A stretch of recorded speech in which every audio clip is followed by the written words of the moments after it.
अब हम पढ़ेंगे टर्म्स ऑफ द सर्किल में आर्क, आर्क के बारे में। आर्क क्या होता है? आर्क ऑफ ए सर्किल, इसको हिंदी में बोलते हैं चाप, वृत्त का चाप। Minor arc, major arc, semi circle, इसको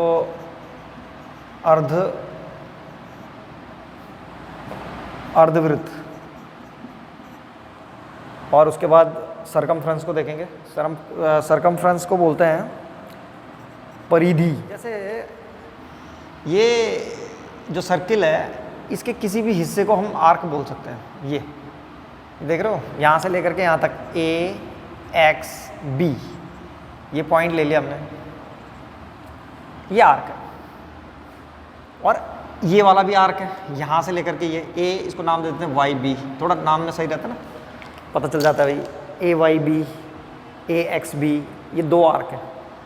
नीचे वाले को माइनर आर्क बोलते हैं, इसको मेजर आर्क बोलते हैं। इसका मतलब सर्किल का जो सर्किल होता है उसके किसी पार्ट को, हिस्से को हम क्या बोलते हैं? आर्क। तो ये यहाँ से लेकर के यहाँ तक ये आर्क है। छोटा आर्क है इसलिए माइनर आर्क बोलते हैं। ये बड़ा वाला है तो इसको मेजर आर्क नाम दे देते हैं, तो मेजर आर्क हो गया। अब मान लो कि हम यहाँ पे से ये है, अभी हमने पढ़ा, ये O centre of the circle है, ये A है, ये B है।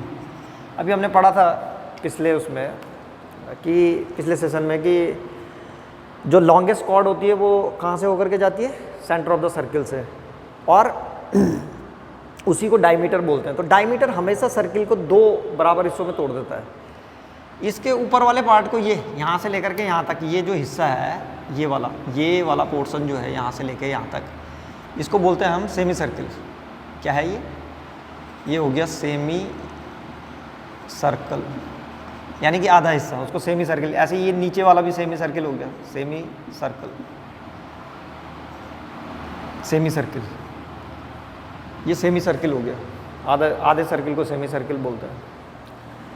तो आर्क ऑफ ए सर्किल हो गया, माइनर आर्क हो गया, मेजर आर्क हो गया, सेमी सर्किल हो गया। अब बच्चा सरकमफ्रेंस। सरकमफ्रेंस क्या होता है? तो ये पूरा टोटल यहाँ से लेकर के यहाँ तक, ये जो ये वाला पोर्शन है, ये पूरा, इसको बोलते हैं सरकमफ्रेंस। सरकमफ्रेंस क्या हो गया? जैसे ये सर्किल बनाया मैंने, ये पूरा सरकमफ्रेंस है, पूरा का पूरा, इसको सरकमफ्रेंस बोलते हैं। तो अगर किसी सर्किल का रेडियस R है, ये R, तो इसका जो सरकमफ्रेंस होता है वो ये वाला होता है, ये इसके चारों तरफ, ये जो, अगर इसको हम नापे किसी चीज़ से मेज़र करें तो ये जो है सरकमफ्रेंस होता है। इसको बेसिकली हम दिखाते हैं C से, और इसका फॉर्मूला भी होता है 2πr। पाई की वैल्यू जो है 22/7।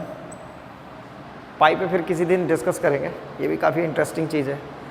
फिलहाल जो है, जो सरकमफ्रेंस होता है, इसकी वैल्यू 2πr, और पाई इज इक्वल टू 27। तो ये इस वाले फॉर्मूले से हम पूरी की पूरी सरकमफ्रेंस की क्या निकाल सकते हैं? लेंथ निकाल सकते हैं। टाइटल हो गया। अगर अभी भी किसी की समझ में नहीं आया है कि सरकमफ्रेंस क्या होता है, तो हम इसको इस तरीके से भी समझ सकते हैं सरकमफ्रेंस को, कि इसको मिटा देते हैं पहले।